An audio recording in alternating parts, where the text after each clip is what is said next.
Good afternoon, everyone. The right to live with dignity is one of the most important fundamental rights that our Constitution offers.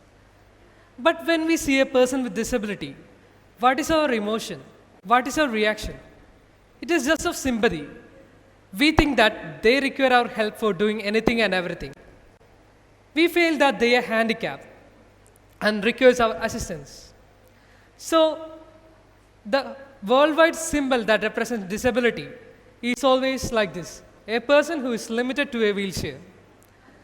But with the current advancement in technology, the situations are changing. They are not just restricted to a wheelchair right now. They are now able to perform many of the normal activities. So this ubiquitous handicap symbol that represents differently able people all around the world needs an updation. An updation that focuses on ability or providing ability rather than focusing on disability. So with the modern advancement, as I have told, they are now able to do most of the basic activities that we or they normally should do. So our new approach should be rather unconventional and reimaginative while describing disability. So we should consider this approach as a new way of thinking in which disability awareness should be thought as a much better opportunity. And coming to the statistics, according to World Health Organization, around 1 billion people around the world are suffering from disability. And this number is about to rise to 2 billion by 2030. And in this, around 1/4 of the people are suffering from movement disability alone. So there are many people suffering due to these disabilities. But we can still find that none of our public institutions or most of our public places are not differently able friendly. They are not wheelchair friendly. So these people are cast away from this mainstream of the society. So what should we do as responsible individuals to make the situation better? What should we do to enable these people? The first and most important thing that we should do is to allow them to or treat them as equal. We should understand that they are also fellow human beings with the same emotions that we have. We should not stare at them or we should not make them uncomfortable. We should include them with our activities. So the second thing we should do is to leverage technology towards enabling these people. So there are many technologies that can allow them to be independent. So we personally might not be able to develop a new technology for them, or we might not be able to donate such a device for them. But there are many organizations that are doing the same. We can promote these organizations. We can give these organizations more recognition so that it will encourage them to continue their operations and it will allow these people to find these organizations. So the third thing we should do is to bring about an architectural change or change in the public spaces. So this not only includes wider ramps or not only includes wider doorways, ramps, etc. It also includes that we, even in our homes, we should allow or we should design our homes in such a way that at least one bedroom and one bathroom should be wheelchair friendly.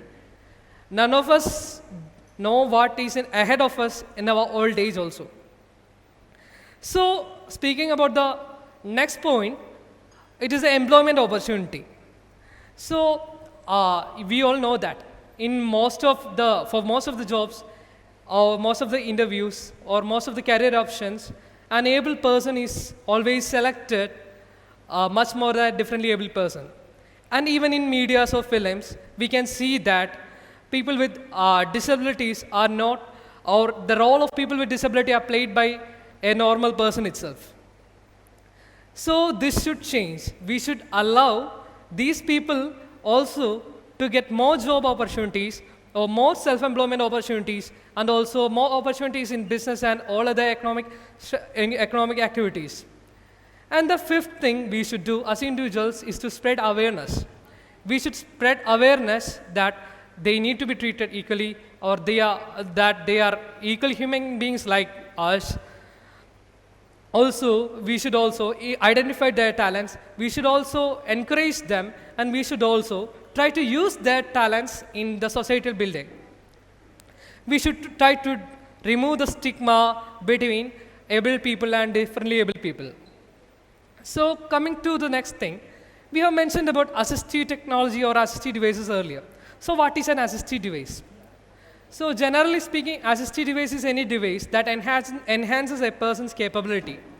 So similar to the robotic suit that makes Tony Stark the Iron Man, an assistive device allows a person to perform more than what he normally can do.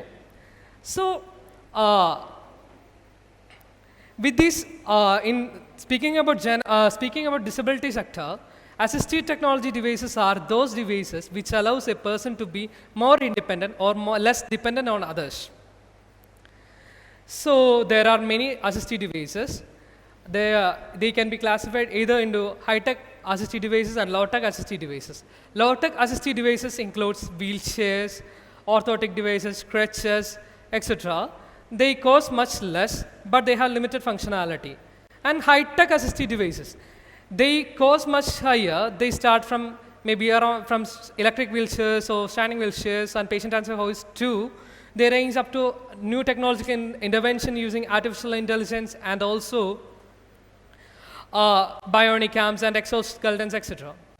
So these are costing much higher than a normal assistive device, but the impact they can provide is much higher than a normal device.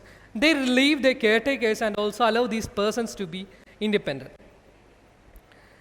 But when we look backwards or when we look around the world, we can see that technology is progressing at a rapid pace in all sectors.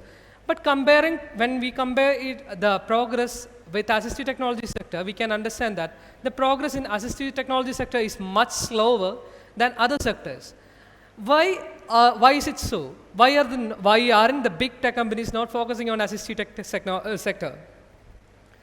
It is mainly because the limited number of people or limited client base. So I had earlier mentioned that there are around 1 billion people suffering from disability. There are millions who are requiring assistive devices. But still, I am saying now that the client base is limited. Why is it so? The development of technology or device for assistive people or these differently able people requires too much effort, too much time, and too much resources and what more. This results in a product that costs very high, or at least that is not affordable to major segment of the society or many people. So with this causes the client base who can pay to be limited. And this leads me to say what I am doing to make the situation better. So I will start with my journey. A few years ago in 2015, when I was studying for my engineering, I visited a pain and palliative clinic in Thrissur with my friends. So there we saw a patient, a child, who was suffering from cerebral palsy. He could not move on his own. He was just limited to a bed. He couldn't even utter the names properly. He couldn't utter the words properly. And he was having severe muscular problems. So that mother of the child and the doctors over there asked us whether we could design something or we could do something to make that child independent or make that child able to move. So we put our brains together and we developed a device, Easy Mover. It was a cerebral palsy walking aid for cerebral palsy affected children. So when we gifted the child the product, the impact was so high. The child's mother was so happy and the child could move on his own for the first time in his life. So on seeing the happiness and the impact, we continued doing this while we were in college, and we donated some products, similar products. We made some similar products while we were students. But after our college, after our education, we moved on to different paths. Actually, we took different career options. It was then one of my friends got into an accident. He was temporarily paralyzed almost for an year from a car accident. During that time, we again understood the need of these assistive devices. We understood the unmet need of assistive devices in India. So our friends, we gathered together and we, three of us started the company, Decent Docs. But our startup journey was not smooth. We were just graduates from the college, so we didn't have any experience. We had to build everything from scratch. We had too much pressure. We had to arrange funds from everywhere. We had internal problems. We had faced many failures, and we had to borrow funds from everyone. But after sometimes, gradually, we developed good quality, useful assistive devices, or as advanced wheelchairs, and also rehabilitation aids, and also transfer devices that was really beneficial to many people. But we tried to lower the cost to the maximum extent, and the costs were much lesser than the competitor pricing. Still, the total price was no, or the product price was not much affordable to many of these people. So we thought what to do. We again tried to reduce the cost in various aspects, but we could not reduce the cost too much to an extent because of the financial, because we didn't want to sacrifice quality for reducing cost.